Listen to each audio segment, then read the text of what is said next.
Welcome viewers, I'm Todd, and thanks for tuning into my channel today.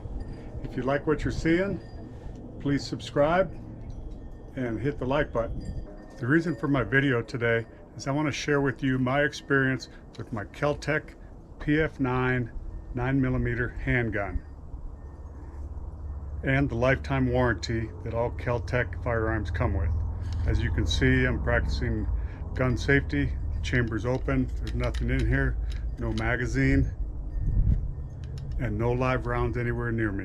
Just as a little background, I purchased my PF9 back in May of 2012 for $229.99. With shipping, handling, it came to $252.97, and I probably gave my FFL dealer 20 or 30 bucks to transfer the firearm to me. Been no alterations made to the gun or the magazine. It hasn't been dropped. It hasn't been run over by a vehicle or anything. No trauma to it at all. I also want to mention that I have tried at least 3 types of ammunition through the gun: Blazer, Winchester, and Remington. Let me review the warranty with you. Read a little bit from my notes. It is a lifetime warranty for the original owner. There's no return authorization required when you send your gun in for service. The owner does pay the cost of shipping to Kel-Tec. The return, shipping, and insurance to the owner is paid by Kel-Tec if the service you have is found to be covered under their warranty. Now, what it really is the problem and my reason for making the video.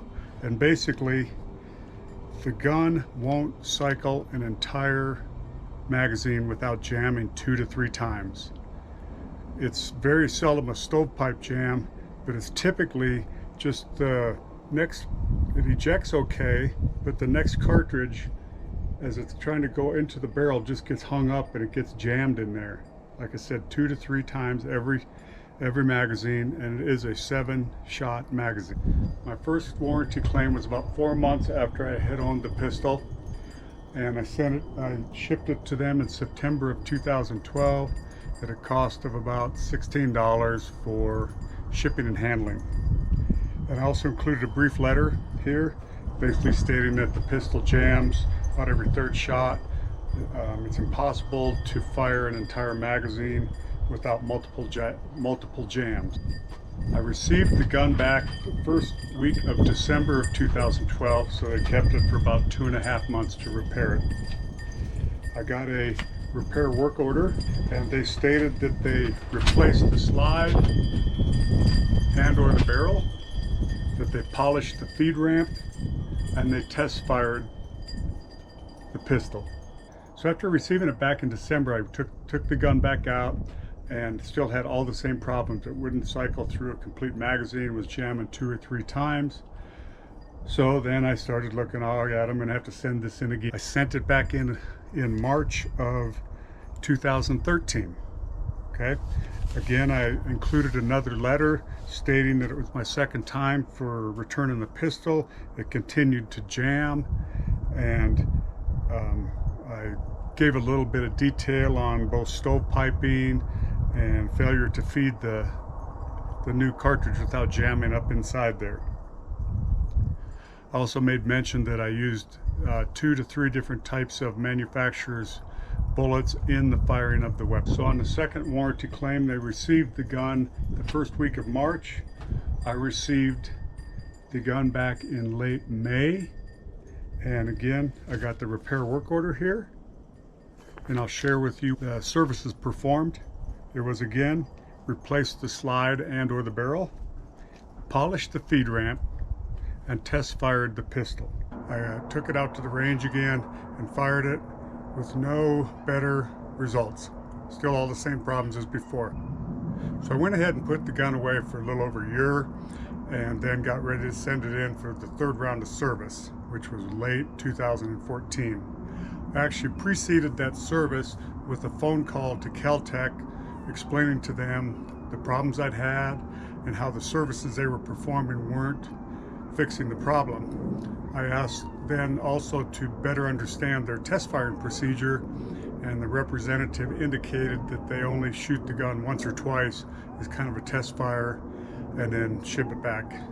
So I asked them to please put in my file a note to try and cycle the gun at least through 2 magazines to make sure that the problem was cured if I send it in again. So I sent the gun back in early December. Actually, they received it on December 3rd of 2014. I received the gun back the 17th of December in 2014, so real quick turnaround this time. I was expecting really big things this time after going through the process of calling them, explaining the problem, etc. So let me share with you the repair work order, and I think you're probably going to be able to guess what they did by memory, which was replace the slide and or barrel, polish the feed ramp, replaced internal parts, and test fired. So then I took the gun back out to the range, shot it, again, total failure. They obviously had not even bothered to try and cycle it through a magazine or 2. So at this point I'm extremely obviously disappointed with Kel-Tec and their service and their quality of their gun. You know, after sending it in 3 times, spending about $254, I think, list price, and another $20 or $30 to get it to my FFL dealer, I think I've got an extra $70 or $80 in this thing now. It's about $335, $340 gun that is basically a 1 to 2 shot pistol with a 7-round magazine. So I'm going to put it out to you viewers that if any of you have connections with Kel-Tec or have some recommendations on what I might do to solve the problem, whether it's a couple different springs, a new magazine, I'll be glad to take that under consideration. I'm looking for solutions and the best way to come about that. So I hope that you found my review or discussion of my problems with Kel-Tec informative. Maybe you can be of some help. And until then, I'm not sure what I'm going to do with the gun, but I appreciate your viewing.